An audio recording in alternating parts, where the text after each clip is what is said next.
Okay, so we're gonna go ahead and get started. I know a couple people are gonna come in late, but I'll just go ahead and start. So welcome, happy Thursday. Thank you for everyone who showed up. Whoops. Okay, so just some reminders. So today was the day that the outside hours log was due. If you didn't turn it in by 6, it's no longer counted, unfortunately.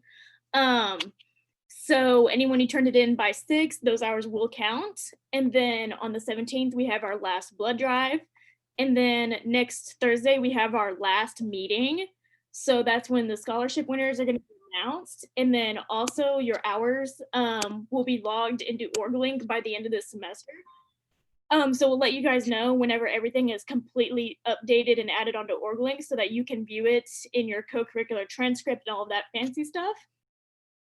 And then we will still accept donations. So if you don't have all of your hours, you can still donate to the Sam Houston Food Pantry or to Rita B. Hub or through the Alzheimer's Association or MedLife. So for every $5, it's 1 hour, or for every 3 items, it's 1 hour. So if you don't have all of your donation or all of your hours in, you can always donate. And that will happen until the 19th. After the 19th, no hours earned after that will count as Shamos hours. You can always use it for your resume and applications and stuff. It just won't count for us as a Sam Houston organization.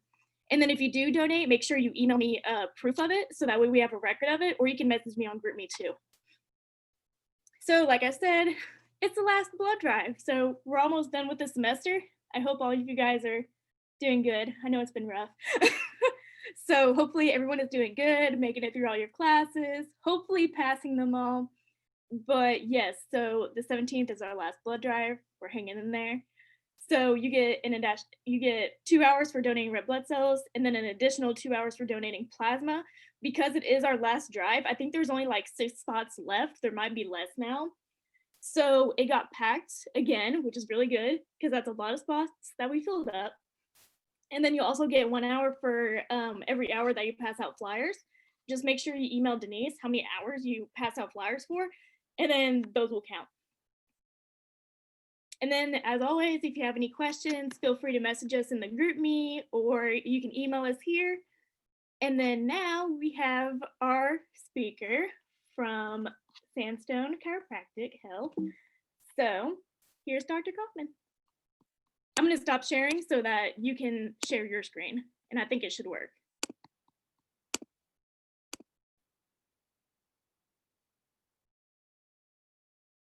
Yay! Perfect. And then you are muted. I don't know if you're talking. I can't really. Ah, there we go. You know, us old folks in technology, we don't do so well. Oh, you're good. So Morgan was kind enough to ask me to speak today. So I'm a chiropractor. I'll give you a little bit of my background. I've been in practice probably longer than a lot of you guys have been alive, coming up on 30 years in practice. I graduated from National College of Chiropractic in '91. I did some postgraduate work. I have a diplomate degree in acupuncture. And what got me interested in brain health was when I lost my mom to Alzheimer's disease. My mom was one of 4 siblings that lived to an age where they would get it, and she was the only one that got it. My parents had 9 children, so then that got me thinking, that means 25% of them got it. Does that mean 25% of us are going to get it? Does that mean I'm going to get it? If I do get it, you know, being a chiropractor, I always gravitate towards, you know, how you can heal your body naturally, you know. So I just started reading about brain health, and I came across neurofeedback, and I'm like, wow, that sounds really interesting. I was living in Ohio at the time, and then I moved to Texas. When I started with Sandstone, it was just supposed to be temporarily. One of our chiropractors was on a maternity leave, and I was hired to cover her maternity leave. And that was 7 years ago. So it's kind of interesting. One thing led to another. And I was talking with Dr. Tony one day, and he's like, oh, I got this neurofeedback equipment. And I'm like, oh my God, I'm so interested in that. I've been reading about it. So fast forward, I got my in order to do neurofeedback, you don't have to be certified to do it, but I think you should get a certification. And the Biofeedback Certification International Alliance does certify practitioners. In order to get certified, you can't just be a certified neurofeedback practitioner. You have to have an underlying degree. So it can be a chiropractor, it can be a counselor, it can be an MD, but you do have to have another degree. So here at the Neurofeedback Center, this is Dr. Amanda Rosales is our supervising clinician. Then I am the clinic director, and then I have 2 technicians. And because neurofeedback, we have a little bit of an extension of our team. These are not providers that practice in our office, but they're providers that we work with and refer patients to pretty regularly. We work with an educational diagnostician, that's Velda. She does all kinds of neuropsychological testing. So she can test for dysgraphia, dyscalculia, dyslexia, processing disorders, those types of things. Dr. Robinson is a pediatrician. We do a really cool test for ADHD. It's an objective attention test, and I'll talk to you a little bit later about that. And he reads all of those tests. And then Christina Reynolds is a counselor, because a lot of times the counseling does go along with what we do here. So what we use a multidisciplinary approach. We not only do brain mapping and neurofeedback, but we do some other brain-based therapies as well. In the top picture, you see that lady sitting with a red hat on. So a brain map is a quantitative EEG. So by quantitative, the brain map is easier way to say quantitative electroencephalogram is brain map. So what the brain map does is it measures your different brain waves. We have 4 basic types of brain waves. We have delta, theta, alpha, and beta. And it looks at those at 19 different locations in the brain. And then it says, okay, are your brain wave patterns in a healthy, balanced, are healthy and balanced, or are they too high or too low, too fast or too slow? So once we find a pattern, then you do neurofeedback therapy. So the picture below is somebody actually doing neurofeedback therapy. So we put just 2 small sensors on the scalp over the area of the brain that we want to train. We work with a lot of children in our office that are having difficulty with focus and concentration, and they're very impulsive. And so on a brain map, that pattern looks like too much delta and theta at the front of the brain and not enough beta. So when they come in and they do their training, we put the sensors on the front of their brain. We tell the computer, reward the brain when the delta and theta come down and when beta comes up. So they're watching a Netflix show. So kids really like doing the therapy because they get more screen time. So they're watching, say, Captain Underpants, and every time their brain fires in that proper pattern, the picture stays bright and the volume stays normal. When their brain misfires, so delta and theta shoot up, beta drops down, then the picture gets darker and the sound gets softer. Your brain doesn't like that.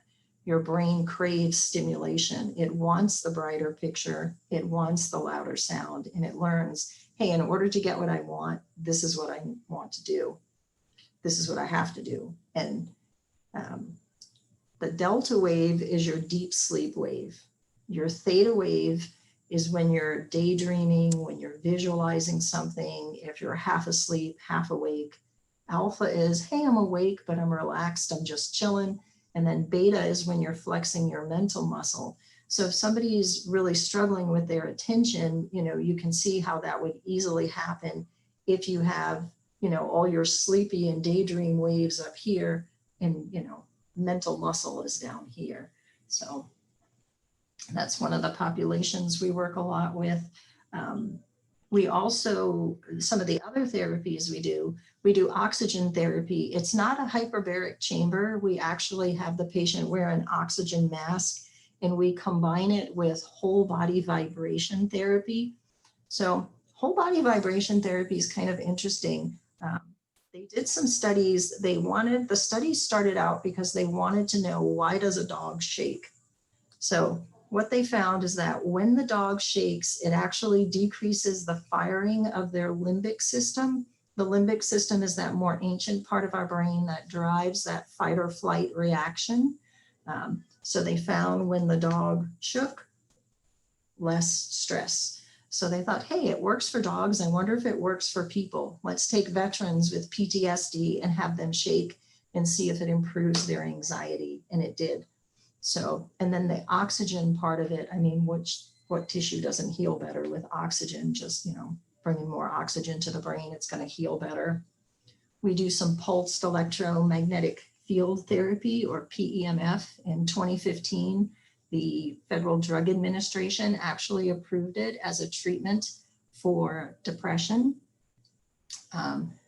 We use it also to help the mitochondria. The pulsed electromagnetic therapy just helps our mitochondria produce more energy and have a more healthy, help them, fire more healthy. The more healthy your mitochondria is, the healthier your cells are going to be, the better your cellular function. There's always different trends in nutrition and natural health. And now they're looking at the mitochondria as a cause of the aging process in general. So they're thinking that over time, our mitochondria don't work as effectively. So the more you can boost the mitochondria and keep your cells healthy, it's also going to increase longevity. Needless to say, I pop on it on my lunch hour quite a bit. And then one of the newer therapies we added to our treatment regimen this year was the photobiomodulation. So it's near infrared light, and it's delivered with this headset, and it exposes the brain to that infrared light at the frequency of the alpha wave. So it has a very calming effect. If somebody is they can't get their brain to turn off, they're always thinking about something, they have that real turned on brain, the photobiomodulation kind of helps make your switch work, where you can turn your brain on and off when you need to. Because we do work with some people and they're like, doc, I need my brain to be turned on like that. I'm like, yeah, but do you need it on at 2:00 in the morning? So it kind of helps you be able to just get your brain to that quiet spot when you need to. We also do some nutritional testing. If you're deficient in B vitamins, or if you're deficient in vitamin D, a lot of those things can affect your brain. We also can look for food sensitivities and those kinds of things. The QB test that we do is really cool. There's an example of one here.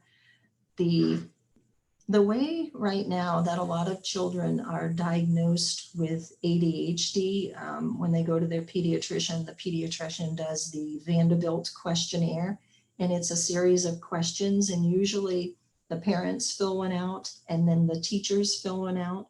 And then depending on how you answer those questions, you get a score. And if your score is high enough, then they say, yes, you have ADHD. When I went to the National Conference for ADHD this past January in Washington, D.C., one of the things that they talked about, one of the papers that was presented was that, what is the reliability of this Vanderbilt test? And what they found was that when the teacher, filled out the form and the parents filled them out, they were often not very similar at all.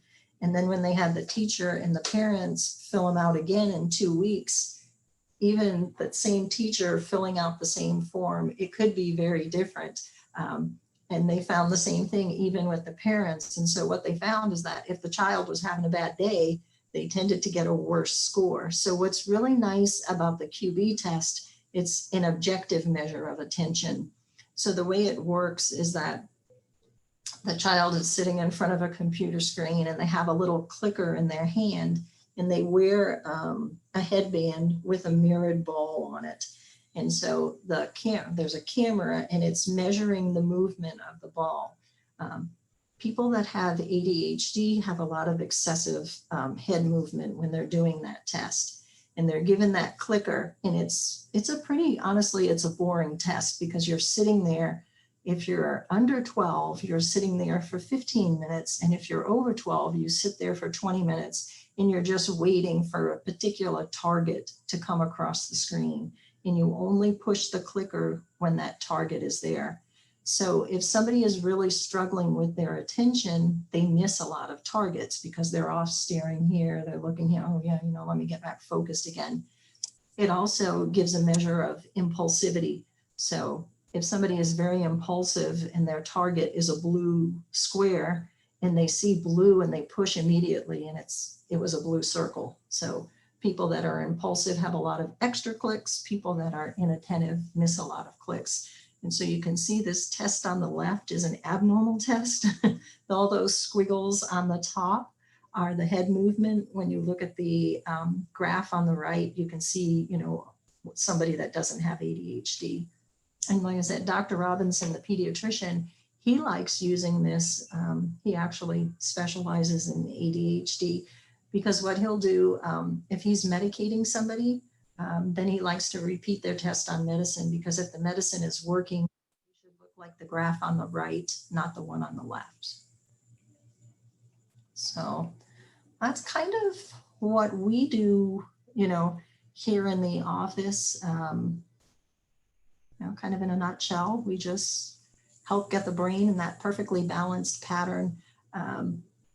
We not only, work with inattention, but sometimes we work with people that have, racing thoughts or anxiety and depression. And so this is kind of what a brain map looks like when it shows us the 4 different types of waves. And what's really neat, what the computer does is it compares somebody to other members of their age group, because it's not really fair if you're comparing a child's brain and an adult's brain. So when we look at this shows some of the different locations in the brain. And when we look at these, what would be normal in the magnitude, which is the size of the brain wave, we want all of these circles to be green. That's where you're at the same as other members of your age group. Where we see yellow and red, they're higher, blue is lower. So when we were talking about that pattern of ADHD or that inattention, impulsivity, it's too much delta and theta at the front of the brain and not enough beta. So you can see this person, does kind of meet that criteria. The other thing I learned when I went to the ADHD conference is that it's not a condition that often occurs alone. It's 40% of people that suffer from ADHD also have anxiety, 20% have depression, and 19% have sleep disorders. I always say the brain is kind of a tangly mess. It would be nice if it was just that simple, where it was just one simple pattern, but often it's not. And when you look at the asymmetry portion of the map, which is that second half of the slide, what we're looking at is what are the brain waves doing on one side of the brain as opposed to the other. Our beta waves are naturally higher on the left. So when we look at beta and we look at all those circles on the left, they should all be red. All of the circles on the right should be blue. When we lose that red on the left-hand side, it's associated with more of that turned on brain. So we can get stuck on different thoughts, ideas, or behaviors. It can make someone restless, impatient, easily frustrated. And then the alpha asymmetry should be the exact opposite of the beta. So your alpha wave should naturally be higher on that right-hand side of the brain. When you have your alpha switch and it becomes higher on the left, that's where you can have a more negative mood. In adults, it can be more like the symptoms of depression, but in children, it's usually emotional outburst. It can be angriness, irritability, and that kind of thing. that's kind Good of question, Doctor. in a nutshell. Do you guys have any questions? I do. Sorry to cut you Yeah, off. go ahead. So what I've been trying to figure this one out, but what are I guess the respective jobs of like each wave of like delta, theta, alpha, and beta? Okay, so the delta wave is our deep sleep wave. That's when it's normally high. The theta wave is high if you're daydreaming, if you're visualizing something, when you're in that half asleep, half asleep, half awake state. And also the theta wave is high during REM sleep. Alpha is I'm awake, but I'm relaxed. My brain is just idling. And then the beta wave is the cognitive wave. So if you're reading something, if you're studying, that's beta. And normally our brain can like easily shift from one waveform to the other. It's just sometimes it gets stuck. Okay, thank you so much. You're welcome.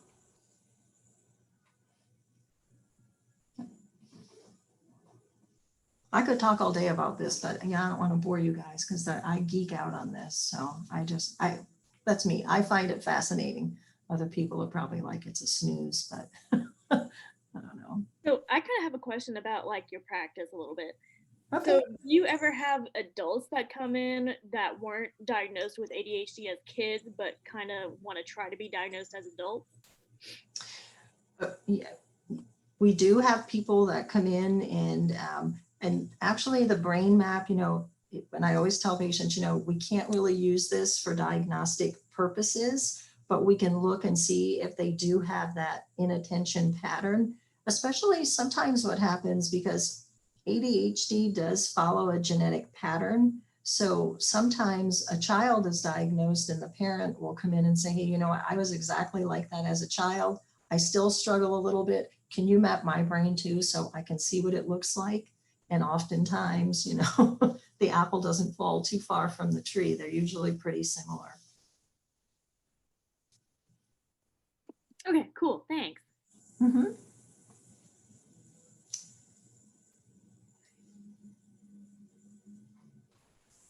I have a question. Another cool thing with the brain map, because with ADHD, there's, some people use the term ADD, but they kind of did away with that, which is kind of strange that you're not hyperactive, but you can have attention deficit hyperactivity disorder and not have any hyperactivity, but because they got rid of the ADD. So now it's either ADHD inattentive, ADHD hyperactive, or ADHD mixed. And so on a brainwave, the delta, at the front of the brain, it's, high delta and or theta. But when you're starting to see, a lot of delta high throughout the brain, that's a little bit more inattention. When you start to see theta, higher in other areas than just the front of the brain, that's the hyperactivity. So I remember this little guy. he was definitely both. And the way the brain works, at that frontal cortex and the prefrontal cortex, especially, this is one of our older maps. Our newer maps, we can actually see the prefrontal cortex as well. But when they have, all this red and yellow at the front of the brain with the delta and theta, that's the part of the brain that says, oh, Johnny's bothering me. My impulse is to kick him.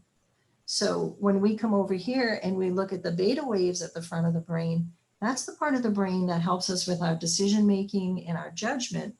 So, and this little boy actually was kicking people at school. He was getting notes home quite frequently. So when you don't have any green up here, that part of the brain that would say, wait a minute, I got in trouble last time I did this. This probably isn't a good idea. I mean, that's turned off. So Johnny was getting kicked probably 90% of the time when that impulse arose. So you can, like I say, do the training where you can train the brain into a more healthy, balanced pattern, and then those behaviors, diminish. So this little guy went from getting 2 to 3 notes home from school every week to, after about 5 months of, working with the office, getting a Student of the Month award. So it's pretty amazing transformation.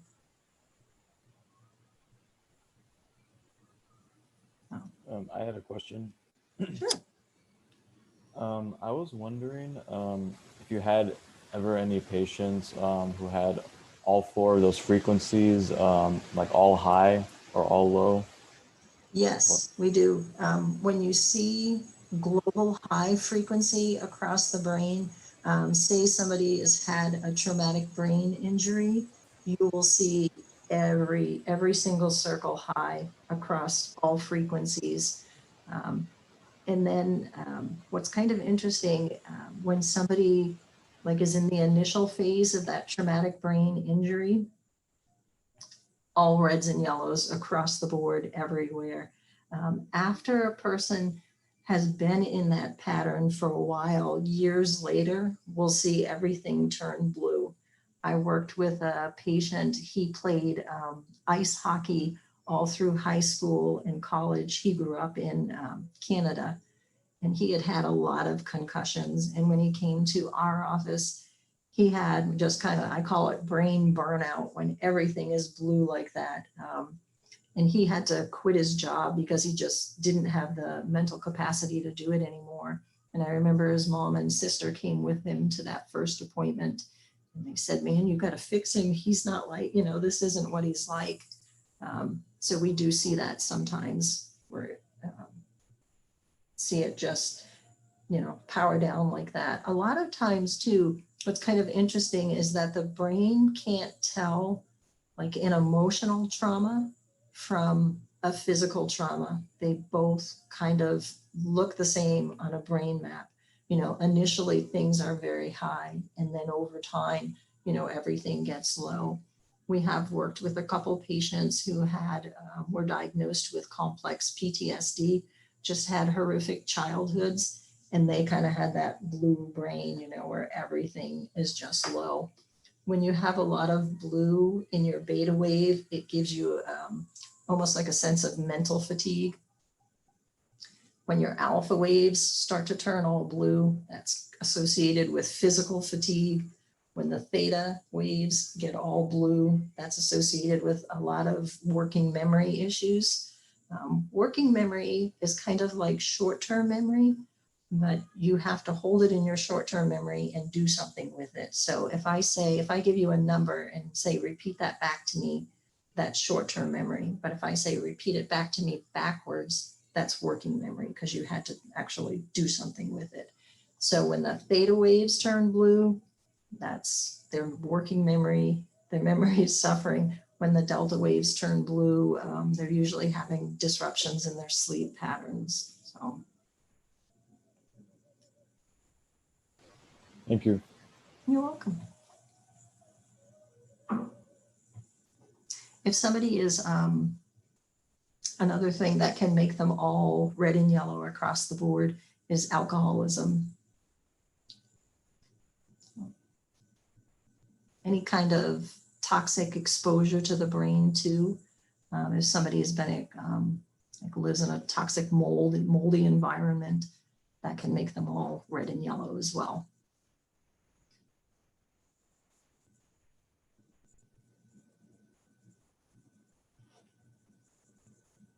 I have another question.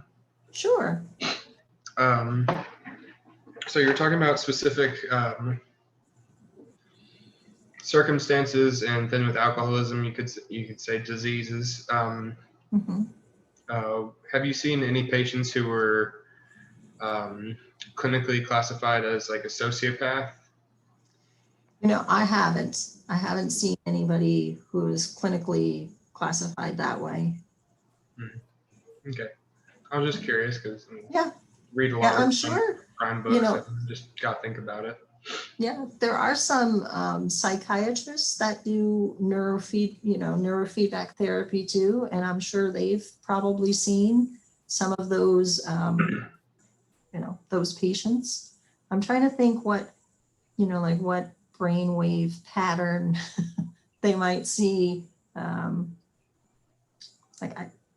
I guess because I don't work with it a lot, I don't know like what pattern you would see with delusions. You know, maybe some, I don't know. You know, I know like with this person with all the high alpha at the back of the brain, that's associated with rumination, or that brain that's just always going and always thinking about something.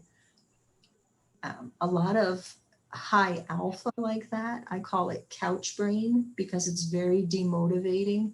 Because if you think about it, if your alpha wave is your relaxation wave, what happens when you go beyond relaxation? You're demotivated. You're in a constant state of stress and then burnout. Yeah. Yeah. It's kind of interesting too, you know, with alcohol, if somebody, the reason why sometimes people socially, because it makes them feel more relaxed, it will, when you first drink alcohol, it actually elevates the alpha wave. So if your alpha waves are a little bit low and then they come up, you'll feel quite relaxed. But as you go on and drink more, it'll actually drive the alpha wave lower. Marijuana does the same thing on a brain map. It causes global elevation of the alpha wave. It was funny, I was working with somebody who he was trying to, he had a lot of stress, and marijuana was how he helped medicate himself from his stress. And we did one brain map, and he came in for another brain map, and he said, oh, you know, really, I haven't touched it. I haven't touched it. And I said, really? Are you sure? Because on your first brain map, your alpha waves were red and now they're yellow. So they are extremely high. Are you really sure you haven't? And then he's like, oh yeah, I did. So busted. So and the brain maps really, it's really a lot. It's very interesting, you know, when you, because sometimes parents, you know, they bring their kids in and I'm like, well, you know, this is associated with this. They might be doing this. They might be doing that. My God, it's like you have a camera in our house. And I'm like, no, I'm not a creeper. It's just the patterns are pretty well established, you know, what they're associated with. So it's pretty interesting. It's very rewarding. You know, I think there are so many jobs where you give people aggravation, you know, it just makes my day. You know, like that little guy that got that Student of the Month award. I mean, that's just, I don't know. It's like, oh, you got to impact somebody's life in a positive way. It's a blessing.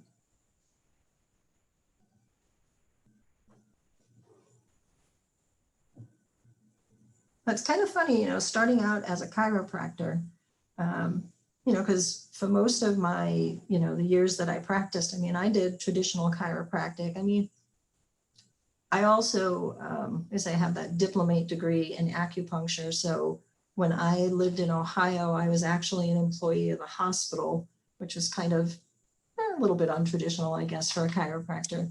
But they had a cancer center, and they put together a group of physicians that could do some, you know, some more alternative types of treatments. So they had somebody doing music therapy and art therapy. And so, you know, I was hired to do the acupuncture to help with the side effects of chemotherapy, and just, you know, help with relaxation using acupuncture that way.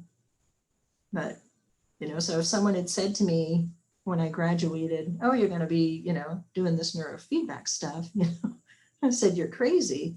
And yet I feel like it took me to this point in my career to get where I, you know, like this is where I was meant to be. And so, you know, it's a journey. So.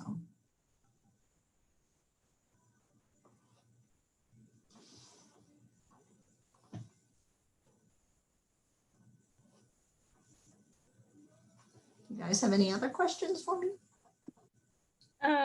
So what was the process to get into chiropractic school like for you? Well, see, you know, of course, I graduated from college back in 1986 for my undergraduate. And at that time, the chiropractic colleges didn't even require a 4-year degree to get into chiropractic college. You could do it in about 3 years. I mean, I did get an undergraduate degree, and now most schools do require that. So they require a 4-year undergraduate degree, and then the program at the chiropractic college. If you went around the calendar and didn't take off any time, it would be 3 years and 8 months. And that's only like a couple weeks off, you know, not taking off an entire trimester.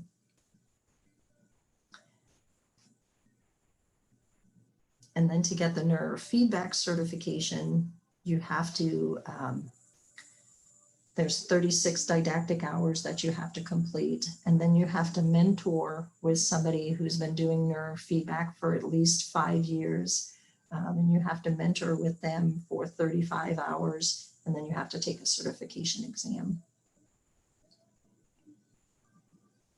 So it's a process.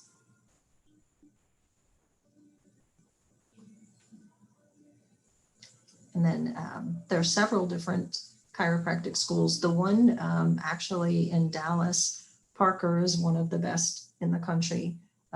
Life in Georgia is another one. And it's kind of funny.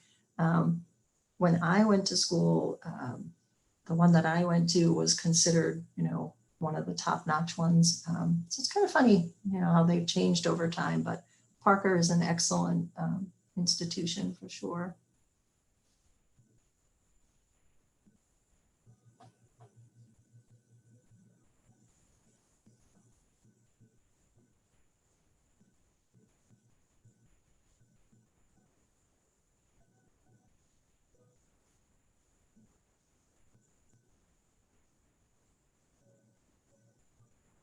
Okay, does anybody else have any questions they can think of? We have like 15 minutes left, so. Okay, oh, all right. Well, I didn't know we were down to a certain hour. So one of the other things that I work with a lot is what nutrients can you give the brain to help it function more efficiently. So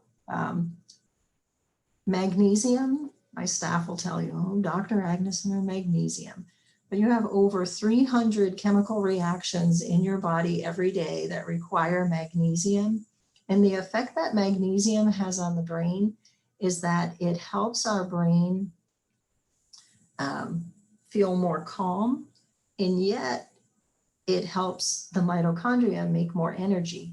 And it's kind of funny because some parents will say, Doc, the last thing this kid's brain needs is more energy, but it's calm energy.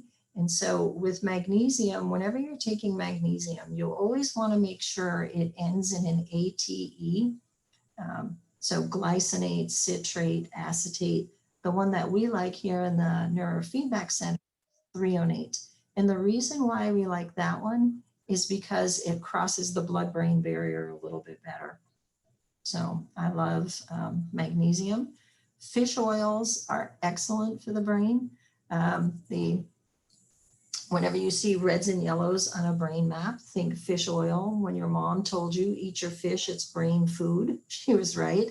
Our nerve cells are probably 60% fat. So the more you can feed that fatty layer, the better the interconnectivity between the nerve cells is going to be. I like the DHA fraction of the EPAs, because you have your EPA and your DHA with your omega-3s. The DHA, the brain likes those a little bit better, and I like 600 milligrams a day. So, and then seeing you guys are all students, phosphatidylserine and glycerophosphocholene are another couple of fats that are in that nerve cell membrane. And so phosphatidylserine helps with memory. When they did a study and they gave people 300 milligrams of phosphatidylserine for 6 weeks, it improved their short-term memory. When I was in chiropractic college and it was exam week, we would always take a lot of phosphatidylserine and glycerophosphocholene to power up our brains. So those are some good nutrients for the brain. We work with some different herbal formulas.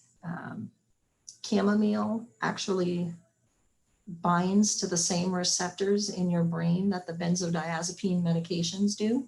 So it can have a very calming effect. Some of my other nutritional tricks.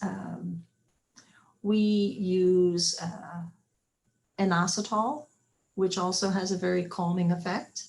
Going through my nutritional cabinet, one of my most commonly used ones. I use a lot of combination formulas, like the one that has the chamomile in it, has theanine in it, has inositol, has magnesium, has 5-HTP in it, which is the precursor to serotonin. So it can help stabilize mood.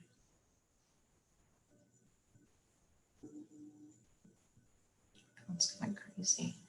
And then, so here I'll show you some.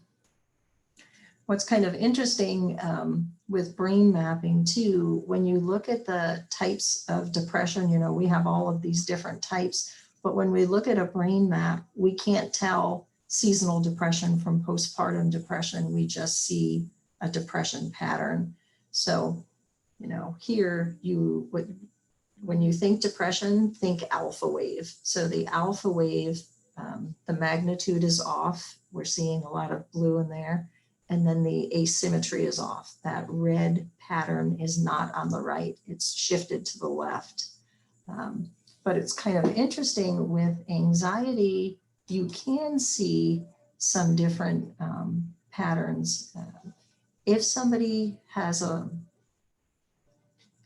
low theta at the back of their brain and high alpha, that is a pattern that they see with PTSD. Obsessive compulsive disorder, this is only a 12 channel map. On a 19 channel map, we can see the center strip of the brain. We can see, on this one, you can see CZ, which is kind of in the middle here, but there's also a PZ and an FZ. And when you see all those red right down the center strip, that's what obsessive compulsive disorder looks like. So that's pretty amazing. So like when somebody has a lot of beta shifting to the right-hand side, that can, you know, it can be almost anything. And all of these anxieties will have that, but then there are some other little nuances that you see. And so when we see the beta wave being low and I see all that beta shifting to the right, that tells me that they're in an anxiety pattern and they've been there for a long time. Our brain is only 2% of our body weight, but at the end of the day, all of the calories and the glucose that our body burns, 20 to 50% of it is burned by the brain. If you think about it, it makes sense. Our brain is controlling the function of our entire body. So with anxiety or that turned on brain, okay, not only is our brain controlling the function of everything, but now we're thinking nonstop. So our brain is like the Energizer bunny. It's going, it's going, it's going. You know, eventually even an Energizer battery loses its charge. So what the brain does is it says, hey, you know what? It takes too much energy to make these big waves. I'm going to make a smaller wave. So we start to see that beta wave turn blue because magnitude is the size of the brain wave. The beta waves are the fastest, so they are the most difficult for your brain to regulate. So they will always turn blue first. Then it'll affect the alpha, then the theta, and then the delta. So it's, you know, you can see this person has been anxious for a while. And, you know, you talk about the overlapping patterns. So they also have a lot of high delta at the front of their brain, and they have that low beta at the front of the brain. So they're also having a little bit of that attention and impulsivity. When an adult has impulsivity, it's not usually physical. As adults, we don't usually go around kicking people, but a lot of times it'll be verbal impulsivity. You ever meet somebody who doesn't have a filter and you're like, oh my God, I can't believe they said that? That's verbal impulsivity. Sometimes it'll be impulsive shopping. You know, why did I buy another blue shirt? I have 37 blue shirts and yet I buy another one. Or it can be impulsive eating. We're not really hungry and yet we're eating because we have that impulse. So, and then whenever you see the high alpha at the back of the brain, this one only has one little high alpha there. So that's kind of that turned on brain. Because people, if your beta gets high at the back of the brain, it's excessive thinking. When the alpha gets high at the back of the brain, it's a little bit more rumination. And people are like, well, what's the difference between excessive thinking and rumination? Excessive thinking, you think a lot about everything. Rumination, you get stuck. So, and a lot of times with rumination, it would be awesome if somebody's brain ruminated for them on a positive thought. You know, I'm a rock star. I got this. I'm killing it. But more times than not, it's the stinking thinking. You know, I should have, I could have, I would have. The kids that we work with, you know, I don't have any friends. Nobody likes me. You know, those kinds of things. It's just kind of sad. And then we look at these maps. So yeah, that's what we talk about, the 3 different types. So when you look here, they have a lot of the high delta, but not a lot of the high theta. So this person was not hyperactive, but they were definitely inattentive. And you know, the asymmetry of delta and theta, they haven't fully figured out yet. In general, we know that it should follow alpha. They should be higher on the right, but they really don't know what it means when they shift. I think because the delta wave is our deep sleep wave and the theta wave is that almost asleep wave, I think they're going to find out that it relates to quality of sleep. So when you have all those waveforms shifting, you're probably not sleeping real well. And then with this person, we did see a big shift in their alpha asymmetry. So this was a mom who was trying to, well, she was homeschooling her children, but this one particular son, she was having a really hard time with because he was continually having meltdowns and tantrums. She couldn't even get through, you know, a lesson without him having a meltdown over the least little thing, and then he's having a meltdown. So when the alpha waves shift to the right-hand side like that with children, that's often, you know, what we'll see, meltdowns. And the other thing that was a factor for him in that as well, he had that high temporal theta, which is associated with emotional flooding.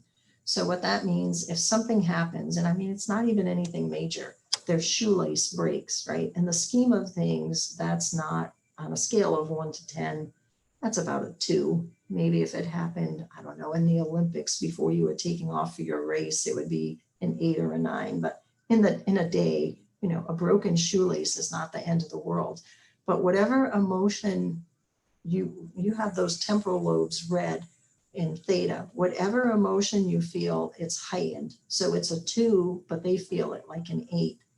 And then the temporal lobes in alpha, when they get blue like that, it's difficult to control your emotions. So here they're having this heightened emotional response, and the part of the brain that would help them control their emotions is turned off. And then they have all that negativity, you know, with that alpha wave shifting. So it was no wonder why she couldn't get through a lesson with him. So we have 4 minutes left. You're good. Technically, we can go over the time. That's just kind of like what we have like Okay. scheduled. Okay. Virtual, no one really cares. Okay. And then I actually had a kind of a weird question. It's Sure. my administrative brain thinking. So whenever people come to see you, is it usually covered by insurance, or is it more considered like elective? It's more considered elective. So right now it's not covered by insurance, but it is covered if somebody has like a flexible spending account or a health savings account.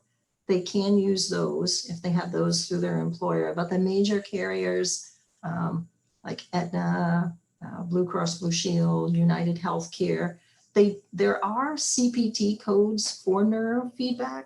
And we've had some patients where the insurance says, oh yes, we're going to cover it. We're going to cover it. And so we, you know, the patient we give them a super bill and they send it to their insurance company. And to date, even the ones that said they would cover it, to date, nobody has. So. Cool. I was just curious because, Yeah. like, you know, most of the people that we talk to, it's usually not like elective stuff. It's all like necessary. So I was wondering how that all worked. Yeah.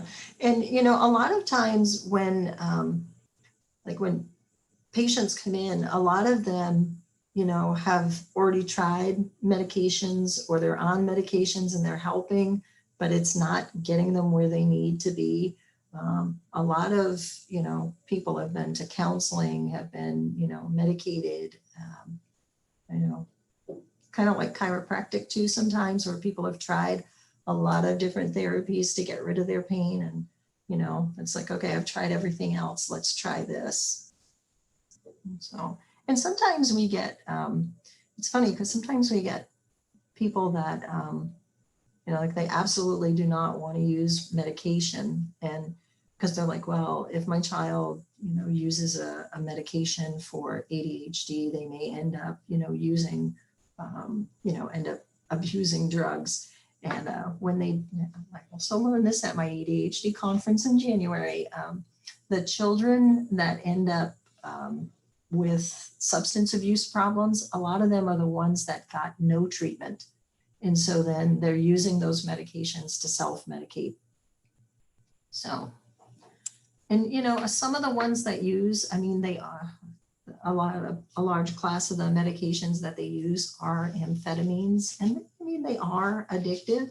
So, I mean, there maybe are some people that, you know, get used to them but if you don't do anything, you're almost guaranteed to have a substance abuse problem of some kind because they're gonna, you know, they're gonna self-medicate. And sometimes too, when we use medications as children, when they get to be adults, you learn different coping mechanisms, and your prefrontal cortex doesn't fully develop until you're 25. So that's why when we've been teenagers, at some point, your parents, I remember my parents asking me, well, that was the stupidest thing you've ever done. You know, weren't you thinking? It's like, no, my prefrontal cortex wasn't developed. Well, I didn't say that then because I didn't know, but I know it now. So that's why, you know, sometimes we still make a silly decision. But once you get older, you know, somebody that has ADHD is not going to take a job, you know, where they're sitting being an accountant, adding a column of numbers. I mean, that would be torture for them. So they usually pick a job which, you know, they can move about, salesman, you know, where you're traveling, you're doing different things.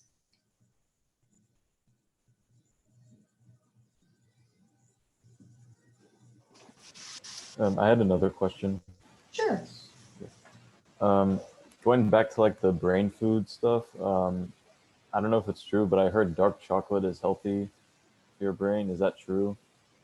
Or Dark chocolate, it has less sugar in it. Sugar is one thing that's really bad for the brain. And the other thing that's in chocolate is I can never say it properly, the catechins. And that, I don't know specifically what effect it has on the brain, because I've read before that, you know, where people say, oh, chocolate causes endorphin release. I've, you know, then I've read other things and said, no, that's debunked. It's good for you, kind of, it has some of this, that catechin that coffee has in it as well. That can be good for your brain. Foods that are, you know, brain foods, fish is good for your brain. Avocados, healthy fats are good for your brains. The berries that have the antioxidants, that's great for your brain. Broccoli, you know, your sulfonamide vegetables, those are good for the brain. There's a lot of brain healthy foods out there. So a lot of things. I was just reading about turkey, because you know, people say that Thanksgiving turkey makes them fall asleep, and it's the tryptophan in the turkey. Well, they kind of busted that myth, because cheddar cheese has just as much tryptophan in it as turkey does, and nobody is eating a, cheese and crackers and passing out. So what they found out was it really wasn't the turkey and the Thanksgiving meal that made people sleepy, but it was all the carbs, the carb overload, and then your body pushing out all that insulin and making your blood sugar go from, peak high to come crashing down. Dr. Bredesen is the author of a book called The End of Alzheimer's.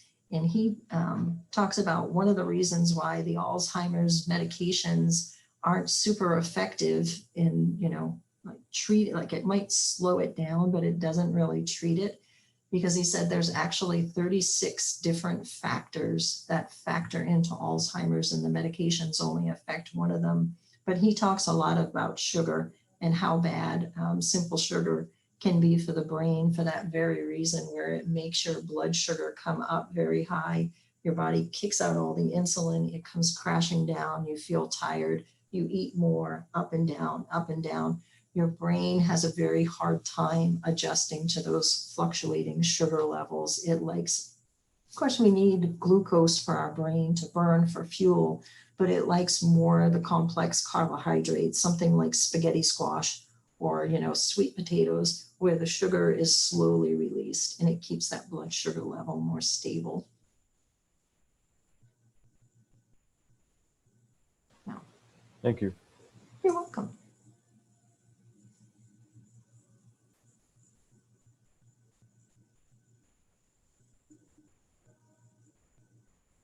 Any other questions?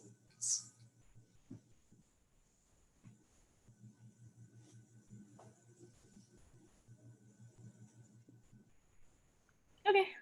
Does anyone have any questions in regards to like Shamos type of thing? Like anything about hours or any other question?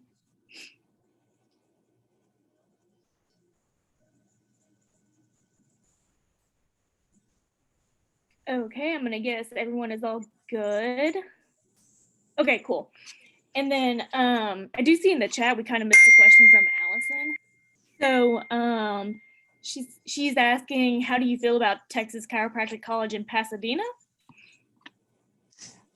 That's a good college as well. They're both good colleges, but I do think that Parker has a little bit of a better reputation. But the one in Pasadena is good as well.